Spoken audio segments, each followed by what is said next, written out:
Meus irmãos, faremos a leitura da Palavra de Deus no texto para a meditação dessa noite. A primeira carta do apóstolo São Pedro, no capítulo 5, versículo 6 até o versículo 11. Primeira carta de Pedro, capítulo 5, de 6 a 11.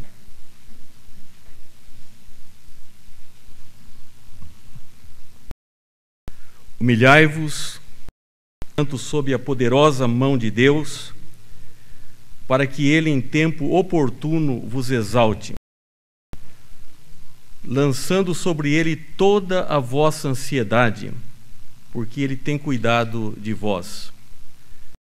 Sóbrios e vigilantes, o diabo, vosso adversário, anda em derredor, como leão que ruge, procurando alguém para devorar.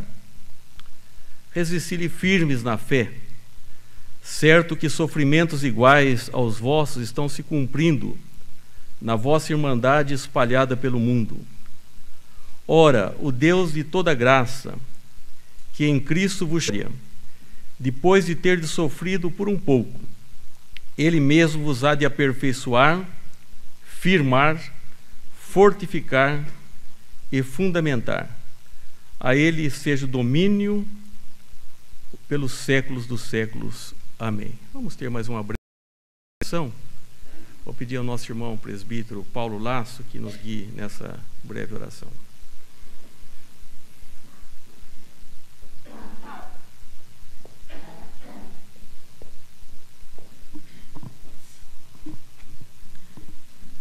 Senhor nosso Deus, nosso Pai querido, Senhor das nossas vidas, nós estamos diante da Tua Palavra, Senhor, reunidos como irmãos na Tua casa. Pedimos agora, Senhor, que o Senhor fale aos nossos corações, em médio do Teu servo, Reverendo Sebastião, que o Senhor use a Tua Palavra, use o Teu servo, realmente, o Senhor que conhece as nossas, possa realmente nos desafiar, cada vez mais dentro da Tua vontade, cada vez mais afinado contigo, Senhor. Venha, Senhor, transformar-nos, vem mudar realmente o que precisa ser mudado nas nossas vidas, vem trabalhar nos nossos corações, Senhor. É em nome de Jesus que nós te pedimos agora, Pai. Amém. Amém. Meus irmãos, o tema da mensagem dessa noite é: o melhor ainda está por vir. O melhor ainda está por vir. Nós temos diante de nós o livro, a carta de 1 Pedro, que fala sobre provações. Transcorreu um tempo significativo do pescador chamado por Jesus até o ponto em que as suas epístolas. E ele começa falando realmente sobre promessas de Deus, né, nesses tempos que ele também vai tratar sobre provação. Ele diz: bendito o Deus de nosso Senhor Jesus Cristo, que segundo a sua muita misericórdia nos regenerou para uma viva esperança, mediante a ressurreição de Jesus Cristo dentre os mortos, para uma herança incorruptível, sem mácula, imarcessível, reservada nos céus para vós outros, que sois guardados pelo poder de Deus mediante a fé, para a salvação preparada para revelar-se no último tempo. Nisso exultais, embora no presente, por breve tempo, se necessário, sejais contristados por várias provações, confirmado o valor da vossa fé, muito mais preciosa do que o ouro perecível, mesmo apurado por fogo, redunde em louvor, glória e honra na revelação de Jesus Cristo, a quem, não havendo visto, amais, no qual, não vendo agora, mas crendo, exultais com alegria indizível e cheia de glória, obtendo o fim da vossa fé, a salvação da vossa alma. Então o apóstolo São Pedro começa com preciosas promessas e conclui esta carta falando sobre as vitórias, ou a vitória na provação. Meus irmãos, nós vamos falar, como dissemos hoje, sobre o melhor ainda está por vir. E nós encontramos aqui o apóstolo dizendo: ora, o Deus de toda graça que em Cristo vos chamou à sua eterna glória depois de ter sofrido por um pouco. Ele está bem consciente desse tempo de sofrimento, embora encontre aí um limite, dizendo: vocês vão sofrer por um pouco.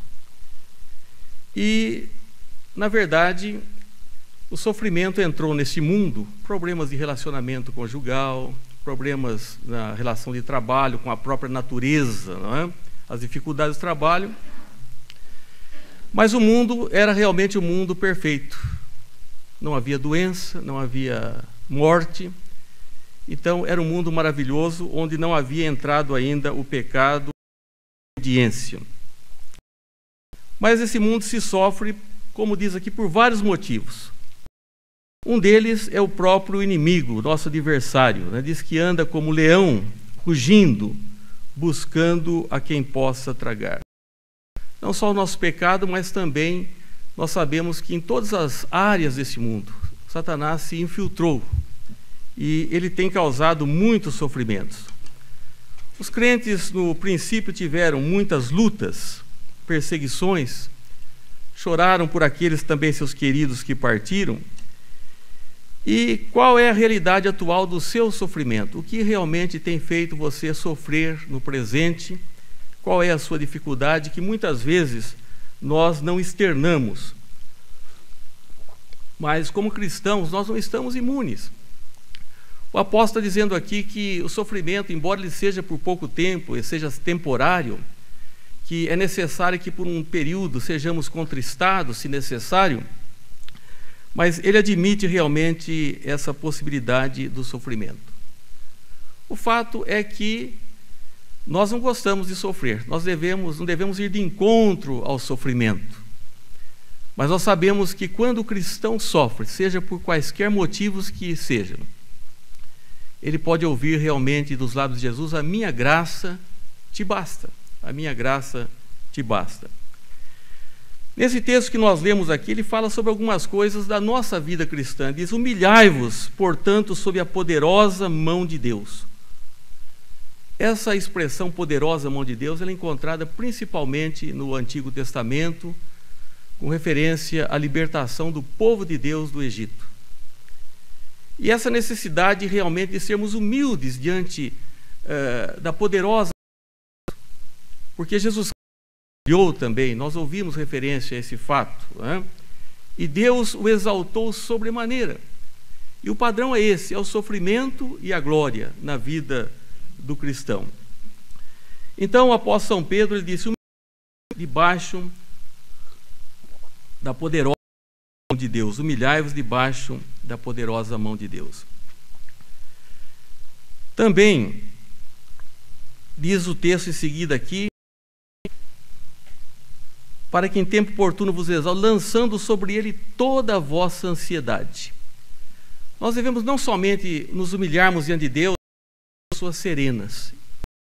É difícil isso, porque normalmente nós somos ansiosos por vários motivos. E Jesus ensinou no grande sermão chamado Sermão do Monte, que nós não devemos andar ansiosos pelo que comer, pelo que vestir. É um texto sobejamente conhecido de todos. Mas também diz que Pedro, que nós devemos lançar sobre ele toda a nossa ansiedade.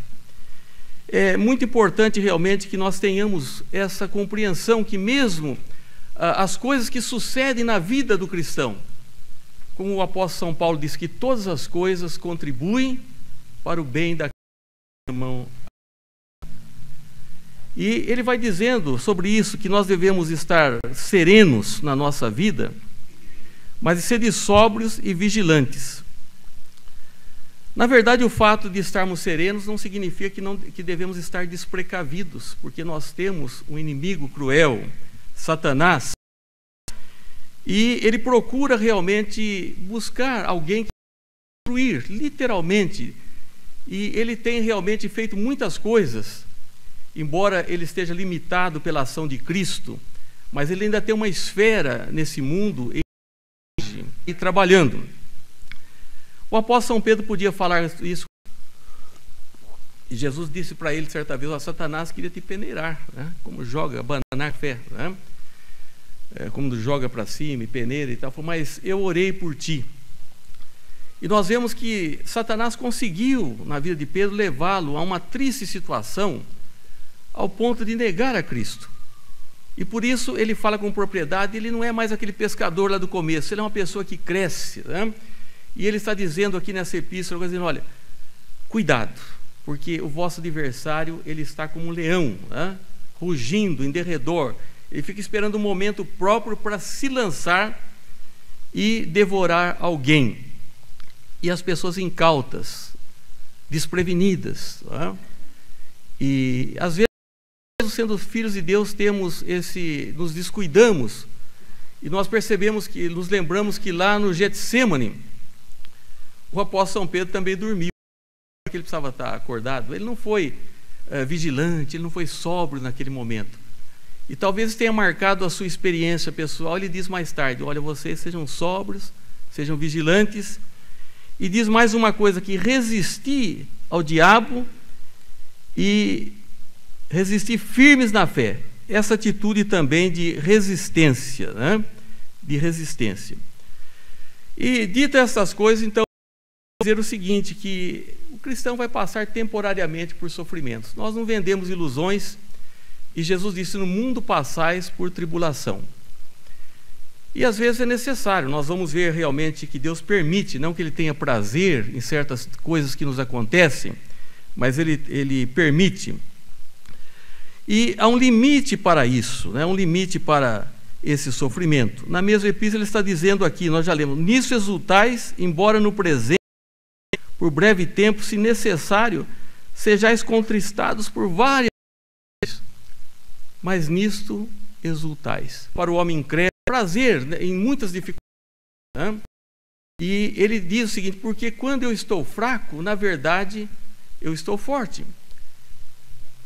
Isso é alguma coisa que nós temos que observar, porque, na verdade, Deus permite isso para que nós tenhamos esse estágio, para que nós também possamos experimentar o momento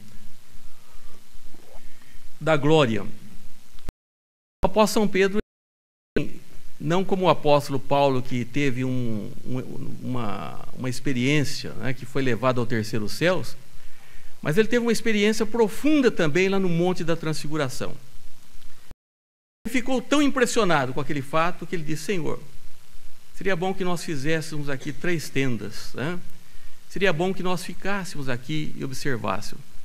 Então ele está dizendo agora o seguinte, que ele reconhece que há sofrimento, mas que há uma glória a ser revelada, a alguma coisa que vai ser muito melhor do que aquilo que nós estamos experimentando. E por isso o tema da nossa meditação, que o futuro, o melhor ainda está por vir. Nós encontramos isso, meus irmãos, em vários textos da palavra de Deus que alimentam as nossas almas. Quando Jesus ia separar daqueles com os quais havia vivido durante 3 anos, diuturnamente, ele os preparou dizendo, não se turbe o vosso coração, nem se atemorize. Credes em Deus, credes também em mim, na casa de meu Pai, se não fosse assim, eu vos teria dito, pois vou preparar-vos lugar.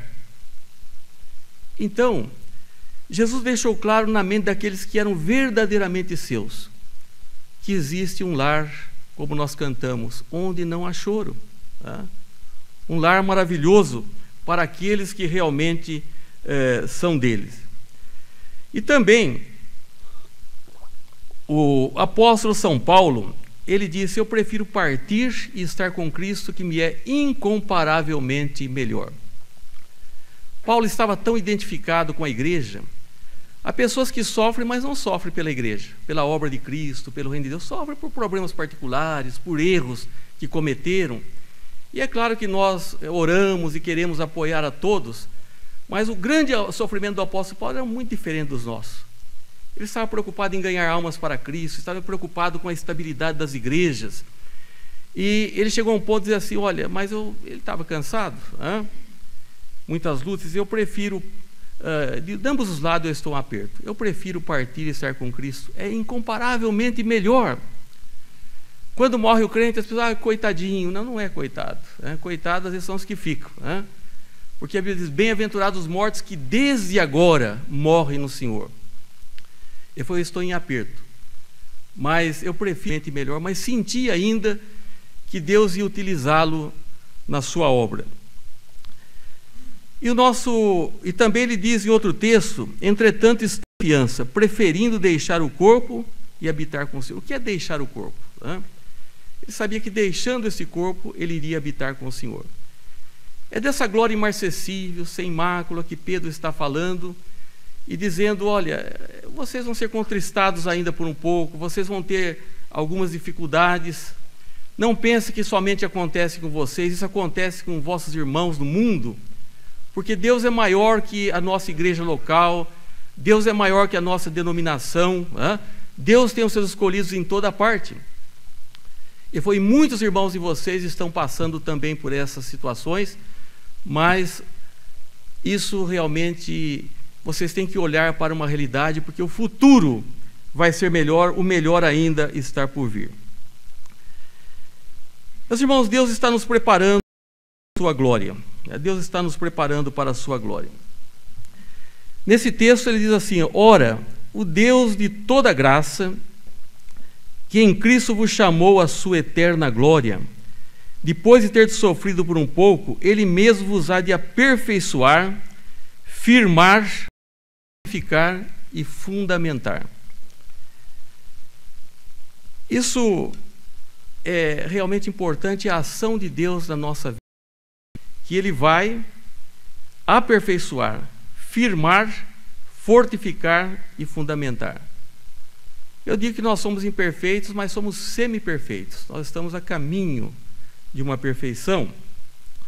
E essa é uma obra de Deus nas nossas vidas. E muitas vezes através de situações que nós passamos. Há pessoas que estão muito acomodadas nesse mundo, estão muito bem. E às vezes Deus tem certas situações, como dissemos. Aqui, quando diz aperfeiçoar, no original, é da ideia de curar uma fratura, de ligar uma fratura, de restaurar. Deus vai realmente aperfeiçoar.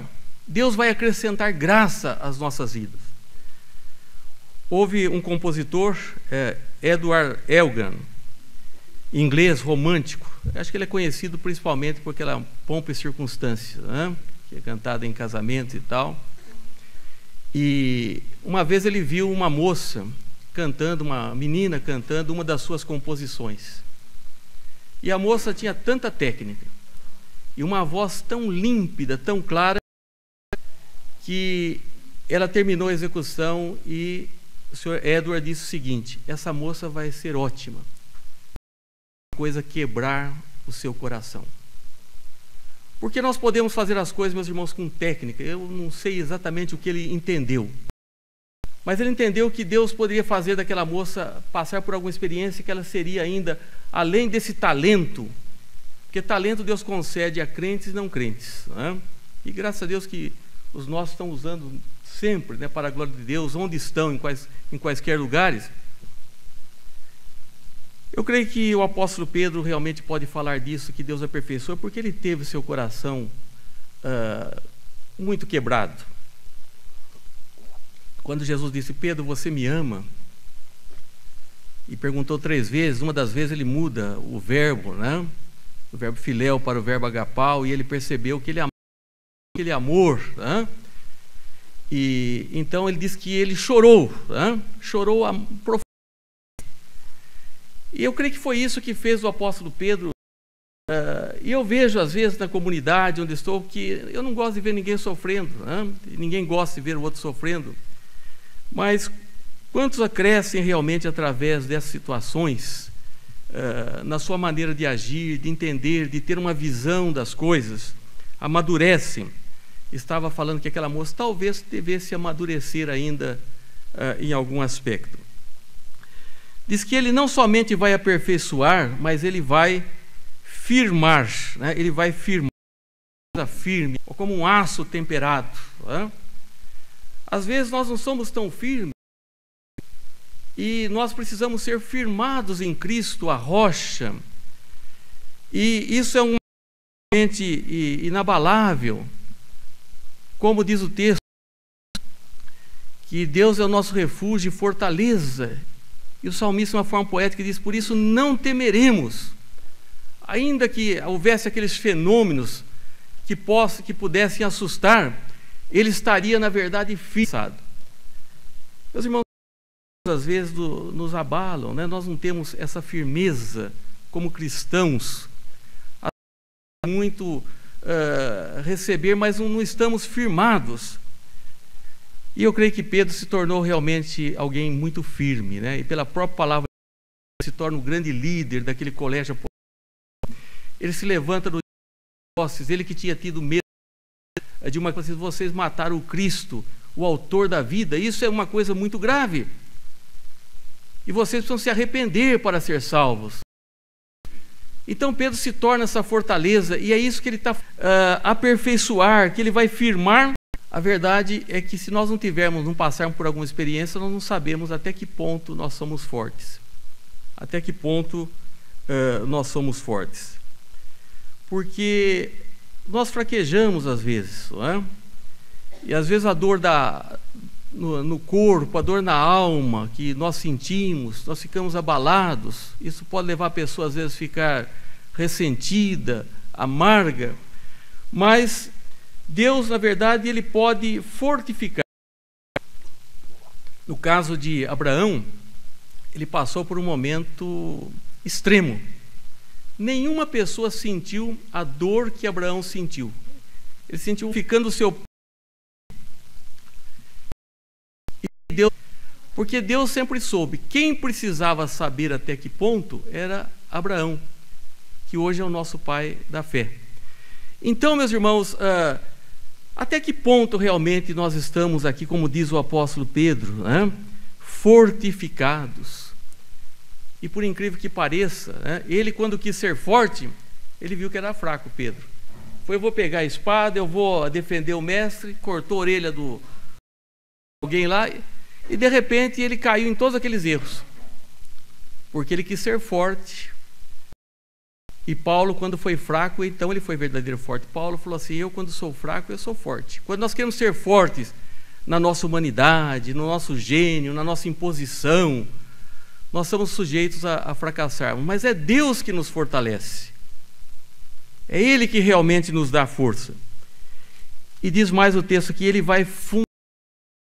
O que é fundamento? Que tenha realmente um fundamento, né? Que tenha base. Até que nós aprendamos que muitas coisas não são essenciais. Tem muita coisa que é decoração. Eu não sou contra decoração, né? Mas tem coisa que é estrutural, tem coisas que são essenciais. As pessoas estão muito preocupadas, às vezes, com aquilo que é muito... E nós temos que estar preocupados com aquilo que realmente é essencial. E por isso, realmente, nós temos tantas dificuldades no evangélico, né? Então, nós vamos... Muitas coisas balançam, mas aquele que confia no Senhor, ele é como um monte. Passa depois de muito tempo, ele está no mesmo lugar. Eu, quando voltei ao Paraguai e fui missionário, eu não vi a hora de chegar e ver o Monte Cerro Membi. Monte Cerro em espanhol, Membi, filho, né? O Monte Seu Filho. Era um monte e um monte mais baixo, né? Mas ele esteve ali há muito tempo, que antes de eu conhecer o Paraguai e trabalhar lá, porque a Bíblia diz assim: antes que os montes nascessem e se formasse a terra, tu és Deus de geração. Meus irmãos, e Deus quer que nós sejamos fortes. Como é triste lidar com pessoas que não se fortalecem, não se solidificam, sempre no periférico e não naquilo realmente que é essencial. E todos nós precisamos dessa atitude. Por quê? Diz: depois de ter sofrido por um pouco, ele reconhecia a necessidade do sofrimento, né? Ele mesmo, isso é Deus, há de vos aperfeiçoar, de firmar, de fortificar e fundamentar. Deus quer que nós, pessoas assim, estamos nesse processo de santificação. É claro que não existe perfeccionismo, né? Infelizmente nós carregamos essa velha natureza até a morte, que vai ser o dia que nós não vamos pecar mais, não é? Ele vai nos aperfeiçoar, Ele vai firmar, Ele vai fortificar e Ele vai nos fundamentar. Esse sofrimento, meus irmãos, e essa exultação deve ser realmente compartilhado. Ele disse: pelo contrário, alegrai-vos na medida em que vos sois coparticipando do sofrimento de Cristo, para que também na revelação da sua glória vos alegreis exultando. Sois coparticipantes do sofrimento de Cristo, mas também seremos exultantes na sua glória. Que dia maravilhoso realmente vai ser esse dia. E também o texto diz aqui, o apóstolo Paulo dizendo o seguinte: porquanto aos que de antemão conheceu também os predestinou para serem conformes à imagem do seu Filho, a fim de que ele seja o primogênito entre muitos irmãos. E aos que predestinou, a esses também chamou. E aos que chamou, a esses também justificou. E aos que justificou, a esses também glorificou. A parte final é a glorificação. Se Deus realmente nos predestinou, nos chamou, Ele justifica e Ele também glorifica. Esse é conhecido em teologia como 5 elos de ouro. Que nós somos o quê? Somos predestinados, nós somos chamados, nós somos justificados e também, por fim, seremos glorificados com Cristo. Glorificados com Cristo. Seremos chamados, meus irmãos, aqui à sua eterna glória. Diz: ora, o Deus de toda graça que em Cristo vos chamou à sua eterna glória. Nós somos chamados para a glória eterna. E Paulo concorda realmente com isso, quando ele diz em Romanos capítulo 8, versículo 15, até o versículo 18, diz o seguinte: porque não recebeste o espírito de escravidão, para viverdes outra vez atemorizados, mas recebeste o espírito de adoção, baseados no qual chamamos Pai, Abba, Pai. O próprio Espírito testifica com o nosso espírito que somos filhos de Deus. Ora, se somos filhos, somos também herdeiros, herdeiros de Deus e co-herdeiros com Cristo. E se sofremos, também com Ele seremos glorificados. Então somos herdeiros e co-herdeiros. Sofremos com Ele e reinaremos com Ele. Gememos agora, mas haverá glória. E essa glória, meus irmãos, além de toda compreensão. Então o futuro não está aqui em muitas pessoas que encontraram comodidade nessa vida, porque às vezes comem bem, ganham bem, passeiam, estão satisfeitos, não têm nenhuma dificuldade, e frios na fé, não têm realmente alicerce, não são aperfeiçoados, firmados, fortalecidos, fundamentados. Mas muitas vezes aqueles que passam por isso podem dizer, como diz a palavra de Deus, a nossa leve e momentânea tribulação, que às vezes não parece nem leve nem momentânea, mas quando comparada, não pode ser comparada com o peso de glória que está para ser revelado. E o apóstolo São Pedro termina dizendo assim: a Ele seja o domínio pelos séculos dos séculos. Amém. Por quê? Porque toda a glória terrestre, todo ganho terrestre, eles são temporários.